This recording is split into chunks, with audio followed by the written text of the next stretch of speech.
रतो देरो में हलंदड़ क़बाइली जहिड़नि जे ख़ात्मे लाइ अवामी इतिहाद रतो देरो पारां जहिड़ा ख़त्म करायो सिंध बचायो जे उनवान सां अमन रैली कढी वई आहे।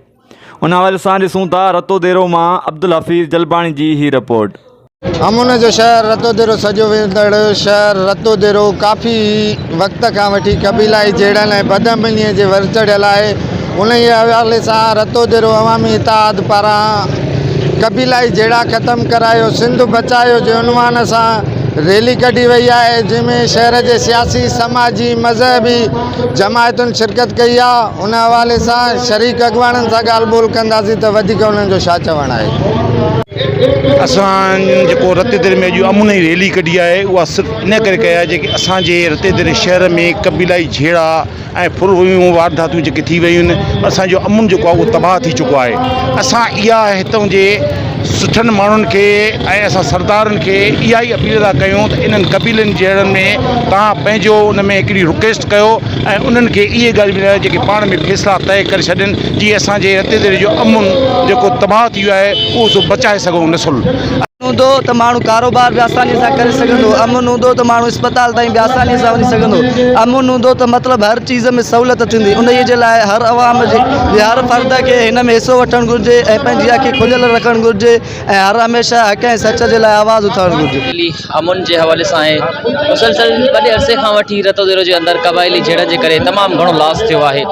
सो इन जे लाइ असां सभु अवामी इतिहाद रतो देरो जे प्लेटफॉर्म तां निकिता आहियूं।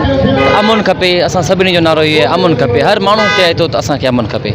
बिस्मिल्लाहिर्रहमानिर्रहीम। पहिरियों त मां जस्तो ॾियां अवामी इतिहाद वारनि खे जेको अॼु मुख़्तलिफ़ सियासी समाजी मज़हबी असां धुरियूं गॾु थिया आहियूं अमन इतिहाद जे रैली जे हवाले सां। ऐं अमन हूंदो त असांजा ॿार तालीम पिराए सघंदा। अॼु तव्हां ॾिसो था त सिंध जे हर हिकु वॾे शहर में ॻोठनि में क़बाइली जहिड़ा आहिनि। मां पंहिंजे सिंधी भाइरनि खे इन प्लेटफॉर्म तां इन चैनल जे ज़रिए हिकिड़ो रिक्वेस्ट थो कयां त महिरबानी करे क़बाइली जहिड़ा ख़त्म कयो, पाण में भाईचारो अमन ऐं इतिहाद पैदा कयो। दोस्तनि महिरबानी। अमन हर इंसान जी बुनियादी ज़रूरत आहे। जेके हुक्मरान शरीयत मुहम्मदी मूजिबि माण्हुनि खे अमन मुहैया नथा करे सघनि, उन्हनि खे इक़्तिदार जी मसनत ते वेहण जो कोई हक़ कान्हे। सिंध में काई इज़त महफ़ूज़ न आहे, न देवबंदी महफ़ूज़ आहे, न शियो न बरेलवी न मुस्लमान ख़ुदि महफ़ूज़ आहे, न हिंदू मुस्लिम महफ़ूज़ आहे। इन जे करे असां सभिनी जो मुतालबो इहो आहे हुक्मराननि खां त ज़ालिमो हिन अवाम तव्हांखे इन मसनत ते इन जे करे विहारियो आहे त असांखे बुनियादी हक़ जो तव्हांखे घुरिजे त असांखे अमन सां गॾोगॾु सभु सहूलियतूं मुहैया कयो। असां रैलीअ में शरीक माण्हुनि जो तव्हां ॻाल्हियूं ॿुधियूं, उन्हनि जो चवण हुयो त आला अख़्तियारियूं नोटिस वठी क़बीलाई जहिड़ा ख़त्म कराइनि। कैमरा टीम सां गॾु अब्दुल हफ़ीज़ जलबाणी, अवाम जो सहारो, रतो देरो।